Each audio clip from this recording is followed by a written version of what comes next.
O Senhor esteja convosco.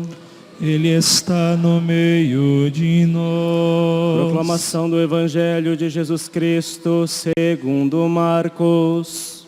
Glória a vós, Senhor.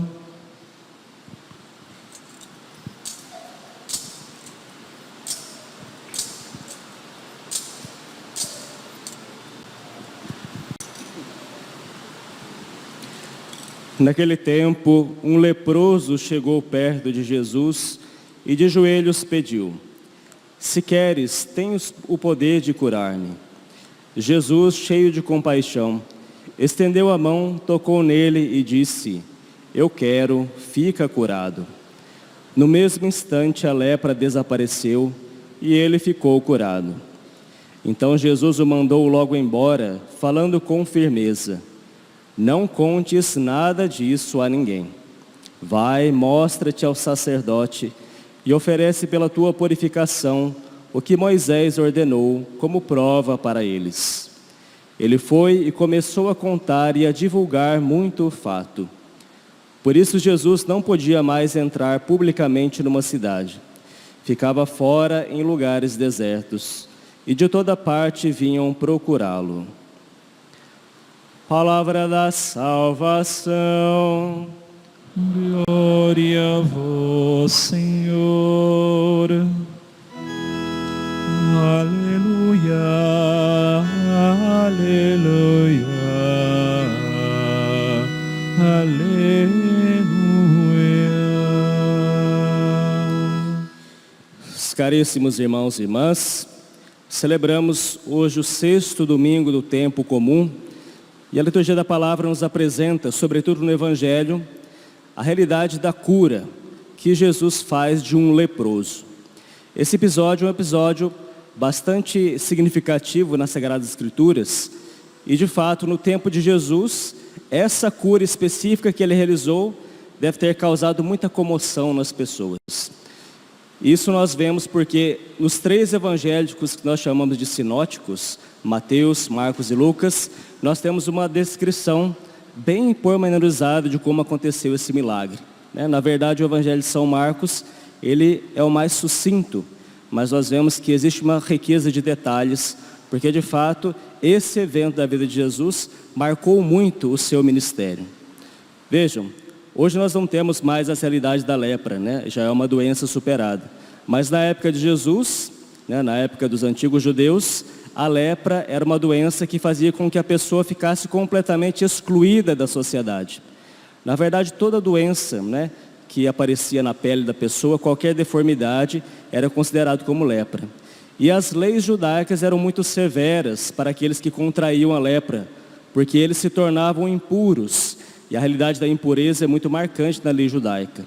Um leproso, então, ele deveria se afastar das pessoas, ele deveria andar com a cabeça descoberta, com os cabelos desgovernados, e ele deveria acenar de longe quando alguém se aproximasse.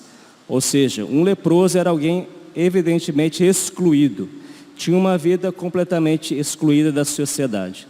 E é justamente um homem desses que se aproxima até Jesus.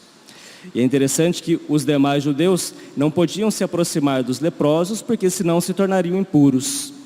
E Jesus faz justamente o contrário daquelas expectativas. Aqui é interessante a atitude do próprio leproso e a atitude de Jesus. O leproso porque ousou se aproximar de nosso Senhor. Com toda certeza ele já tinha ouvido falar de que Jesus realizava curas, já tinha ouvido falar da fama de Jesus, e ele então disse que talvez ali estivesse uma esperança para ele. Porque evidentemente, todo leproso era alguém desesperançado, alguém que vivia para esperar a morte, porque não tinha convívio nenhum com uma doença terrível, uma doença que ia consumindo o seu corpo. Mas não, ele quis dar o passo, ele violou aquela lei e foi até Jesus. E Jesus não o rejeita, Pela lei, Jesus deveria rejeitá-lo, mas não. Ele vai então, esse leproso, até Jesus, com grande humildade, se ajoelha diante de nosso Senhor e suplica e diz: Senhor, se queres, tens o poder de curar-me. E a evangelista Marcos diz: Jesus, cheio de compaixão, estendeu a mão e tocou nele. E disse: eu quero, fica curado. Essa atitude de Jesus tocar no leproso, ela também é muito significativa, porque Jesus realizou várias curas sem precisar tocar nas pessoas. Mas aqui ele quis fazer justamente esse gesto para mostrar como é que a misericórdia de Deus vem e toca nas misérias mais profundas. Porque Jesus, ele ficaria contaminado, ficaria impuro se ele tocasse o leproso. Mas que nós vemos que foi justamente o contrário. Jesus, que é a pureza, ele vai e toca aquele que é impuro. E ao invés de ele mesmo se tornar impuro, ele purifica aquele que estava doente. Então nós temos aqui um retrato perfeito daquilo que é a misericórdia divina. Esse é um símbolo do Deus Todo-Poderoso, cheio de misericórdia, que se abaixa até a miséria humana. O leproso, na verdade, ele é um símbolo de todo pecador.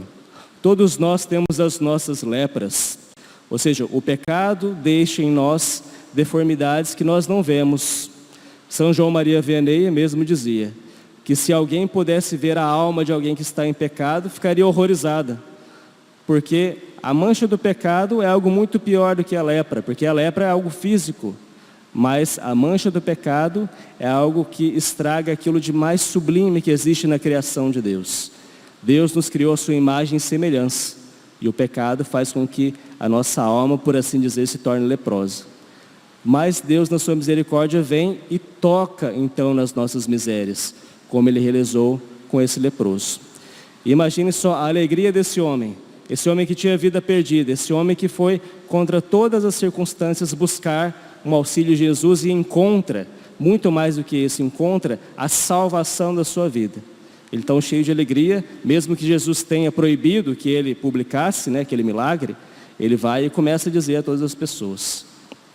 Com certeza, como eu disse, isso deve ter causado muito espanto, e no coração das pessoas isso deve ter trazido uma grande comoção, porque viram que de fato aquele homem cheio de misericórdia era capaz de transformar a vida das pessoas, com perdão da palavra, mais desgraçadas. Deus, ele traz a sua graça para a vida das pessoas, e é justamente isso que Jesus realizou. E nós então precisamos ter essa mesma atitude do homem leproso. O que foi que esse homem fez que comoveu o coração de Jesus? Ele teve fé, ele teve confiança de que alguém podia curá-lo, e se colocou de joelhos diante de nosso Senhor. Isso acontece conosco, porque como nós somos pecadores, a lepra do pecado sempre está em nós. Mas Jesus, ele vem para nos curar. E ele nos cura de várias maneiras. Ele nos cura através da sua misericórdia quando nós rezamos, mas ele nos cura também por meio dos sacramentos de maneira especialíssima, por meio do sacramento da confissão. Mas Jesus, ele nos visita sobretudo quando nós temos um coração humilde. Quando um pecador arrependido se ajoelha diante de Deus, ali reconhecendo a sua miséria, mas reconhecendo que naquele Deus existe a sua esperança, existe o poder de curá-lo, então Deus, com todo o coração, com todo o amor e com toda a compaixão, vai e realiza a cura.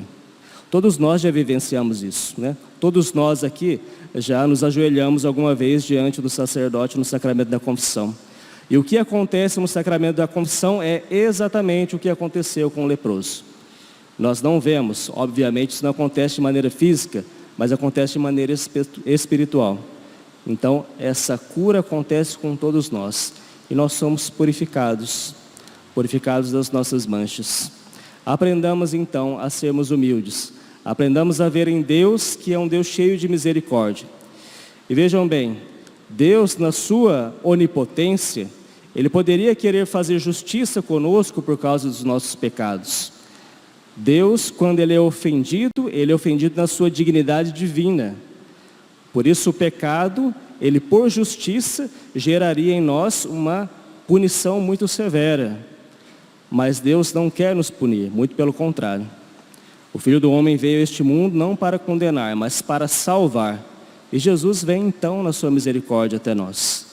Um Deus que é tão bondoso E a misericórdia significa justamente isso. A palavra misericórdia significa o coração de Deus que vem e se abaixa até a miséria humana.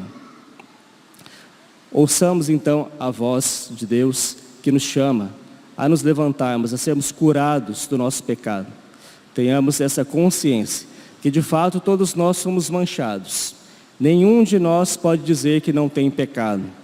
São João, na sua primeira carta, diz claramente: aquele que diz que não tem pecado é um mentiroso. Todos nós temos a alma doente, todos nós somos enfermos e todos nós precisamos dessa cura divina.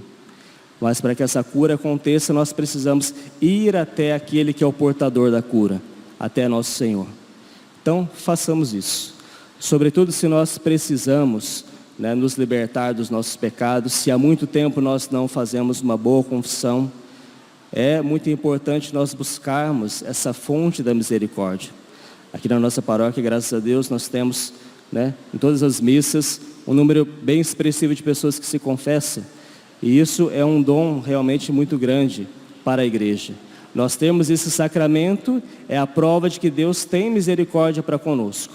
E nós padres, nós temos experiências muito bonitas no confessionário, de pessoas que vêm com a vida totalmente estragada pelo pecado, e ali, com aquela contrição que ela realiza, e com o sacramento da confissão, a vida da pessoa é completamente transformada.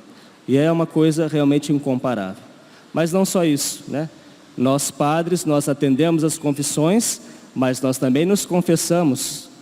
Quantas vezes nós não somos pegados pela lepra do nosso pecado? Quantas vezes nós não caímos na nossa miséria e nós precisamos ir até a fonte da misericórdia? Então nós mesmos, somos testemunhas disso. Eu sou testemunha disso. Quantas vezes que eu precisei recorrer e precisarei ainda tantas vezes na minha vida recorrer à misericórdia de Deus. Então façamos isso, busquemos esse Deus misericordioso que vem nos curar das nossas misérias. Isso faz também com que o nosso próprio coração se torne misericordioso, Nós vemos que a cultura judaica era uma cultura muito preconceituosa, que excluía muito as pessoas devido às prescrições da lei. Nós já não estamos debaixo do jugo da lei, Nós vivemos segundo o regime da fé, segundo ensina São Paulo. E justamente por isso nós temos que ser misericordiosos. Nós devemos ter coragem, de agir com misericórdia uns para com os outros. Nós não devemos temer. Os grandes santos, viveram isso. E nós temos santos que deram provas de que aquilo que é horripilante na natureza humana pode ser transformado por Deus. Santa Teresa de Calcutá mesmo, uma grande santa contemporânea dos nossos tempos, que vivia em meio aos doentes lá na Índia, em situação de indigência, e ela de fato ia até essas pessoas, tocava essas pessoas, como Cristo tocou, com grande misericórdia. Nós temos outro exemplo, já bem mais antigo, mas muito famoso, de São Francisco de Assis. São Francisco, que era um jovem abastado, um jovem que vivia no luxo, em determinado momento da vida, ele se deparou com os leprosos. Na época dele haviam muitos leprosos, e ele tinha horror aos leprosos. É bonita aquela cena, que é contada na biografia dele, em que ele se aproxima do leproso, vence ali a sua repugnância, e tomado pela misericórdia de Deus, vai e beija o leproso. A imagem de Cristo que vai até o leproso para curá-lo. Então os santos são completamente transformados, e sabem que uma vez que eles receberam a misericórdia, eles também devem ser transmissores dessa misericórdia. Então façamos isso também. Só consegue ter um coração misericordioso aquele que faz a experiência da misericórdia. Se nós não fizermos essa experiência, nós jamais conseguiremos vencer a repugnância que nós temos para com os outros. Mas pelo contrário, com um coração cheio de Deus, um coração tocado pela misericórdia, nós seremos capazes de ir até os nossos irmãos e amá-los com verdadeira caridade.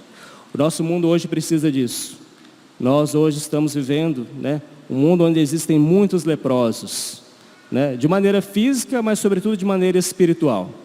A nossa sociedade que padece do pecado, infelizmente precisa dessa cura. E é só nosso Senhor Jesus Cristo que pode trazer o alívio dessas misérias. Tantos corações despedaçados, tantos corações desesperançados, tantos corações excluídos, tantas pessoas que vivem realmente na miséria, na indigência espiritual. E essas pessoas precisam da misericórdia de Deus. E nós podemos ser canais dessa misericórdia, né? Sobretudo, agindo com caridade para com elas, mas também rezando e intercedendo por elas. Porque São Tomás de Aquino nos ensina que o bem, ele se difunde por si mesmo. Quando nós recebemos a misericórdia, quando nós rezamos, quando nós começamos a viver uma vida de piedade, uma vida de caridade, isso de certa maneira resvala no mundo espiritual e chega até regiões onde nós não conseguimos suspeitar. Então, nós tenhamos essa consciência, que a nossa vida cristã, quando ela é vivida na sua autenticidade, quando ela é vivida com verdade, ela irradia a misericórdia de Deus, mesmo em lugares onde nós não estamos, porque os bens espirituais, eles não, são limitados pelo espaço, muito pelo contrário, eles vão até os confins de onde nós não podemos nem imaginar. Então, façamos isso.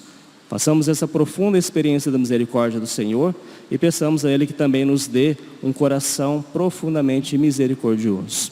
Vamos aproveitar, sobretudo, e viver isso nesses dias que virão aí da Quaresma. A Quaresma é um tempo muito oportuno para nós vivermos, as 3 práticas da oração, do jejum e da esmola. Sobretudo a caridade nós podemos exercitar. Que nessa Quaresma, que se inicia agora na próxima quarta-feira, na quarta-feira de cinzas, nós possamos fazer essa experiência da misericórdia de Deus e sermos mais misericordiosos. Com toda certeza Deus pode realizar grandes coisas na nossa vida, dos nossos, na vida da igreja e na vida de todo mundo. Vamos suplicar a misericórdia de Deus nessa Quaresma, porque é isso que o nosso mundo precisa. Esse é o remédio para todos os nossos males. Louvado seja o nosso Senhor Jesus Cristo. Para sempre seja louvado.